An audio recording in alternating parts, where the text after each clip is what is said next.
pues esto indica una actitud similar de amor y respeto de parte del esposo. El matrimonio es una relación en la que los esposos no deben quedarse en la ignorancia, sino que deben crecer en el conocimiento del Señor y de su cónyuge. El esposo debe honrar a su esposa y ellas son coherederas de la gracia de la vida, lo que sugiere a que los hijos darse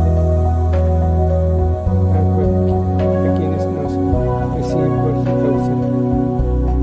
En lugar de quejarnos, debemos regocijarnos de que sufrimos por su causa. Mateo capítulo 5, versículos 11 y 12. Jesús capítulo 5, versículo 41. Sujeción a Cristo. Versículos 15 al 22.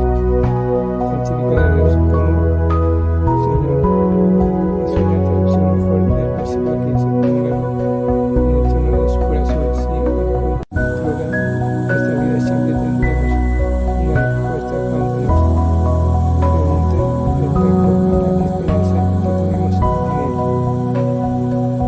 Un corazón rendido y una buena conciencia nos darán paz cuando nos acusan falsamente los pecadores van a acusarnos, pero Dios conoce el corazón.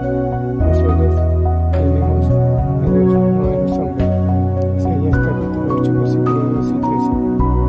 De nuevo, Pedro les recuerda los sufrimientos de Cristo, que fue acusado falsamente y sin embargo dejó el asunto en la mano del Padre. El misterio de los espíritus encarcelados, versículos 19 y 20.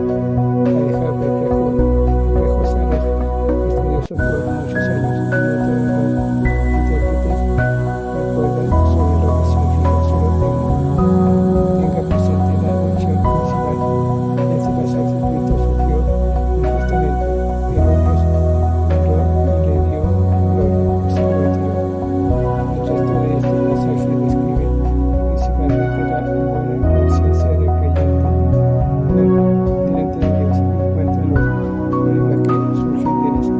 En otras partes del pasaje hay varias explicaciones. Algunos sugieren que Cristo dio a los muertos en el infierno una segunda oportunidad de salvación, pero esto es contrario a lo que enseña el resto de la Biblia. Otros sugieren que Pedro solo dice que el mismo Espíritu Santo que levantó a Cristo de los muertos, versículo 18, predicó mediante Noé, y que Cristo, entre su muerte y su resurrección, visitó los espíritus de estas personas perdidas en prisión, el mundo de los muertos, y anunció su victoria. No se explica por qué Jesús visitó a estos hombres y no a otros.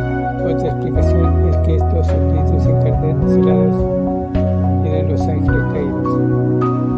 Pero para eso también tenemos algunas objeciones, ya que no hay motivo para que Dios,